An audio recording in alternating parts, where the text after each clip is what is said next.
இந்த ஆர்எஸ்எஸ்னுடைய ஷூவை நான் நக்க மாட்டேன்னு சொன்னது இதே சீமான் தானே. இன்னைக்கு எந்த ஷூவை நக்கிக்கிட்டு இருக்கிறீங்கன்னு கேட்குறேன்.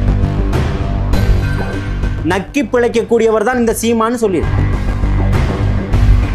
நாங்கள் கொள்கையை சொல்லி தான் கூட்டிகிட்டு வந்தோன்னு ஒரே ஒரு கூட்டத்தை இந்த மானமுள்ள திமுக காரனால பண்ண முடியும்னு சவால் விட்டு சொல்கிறேன்.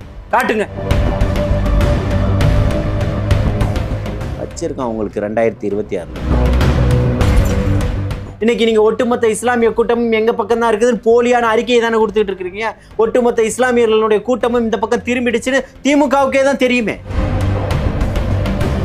கட்சியினுடைய தலைவரா பார்க்கல, அண்ணன் சொல்றேன். இது இன்னைக்கு நேத்து வந்த உறவு இல்ல. ஏன் நான் சினிமாவுக்கு வந்தப்போ எனக்கு வயசு 10. அப்பல இருந்தே இந்த உறவு ஸ்டார்ட் ஆகி போயிட்டு இருக்குன்னு அவங்களுக்கு தெரியாம போச்சு. ஒரு நயா பைசா கூட செலவில்லாம இன்னைக்கு மக்கள் வந்து இன்னைக்கு மிகப்பெரிய ஒரு தன்னெழுச்சியாக வந்து நிற்கக்கூடிய ஒரு மிகப்பெரிய ஒரு கூட்டமாக தான் பார்க்க முடியும்.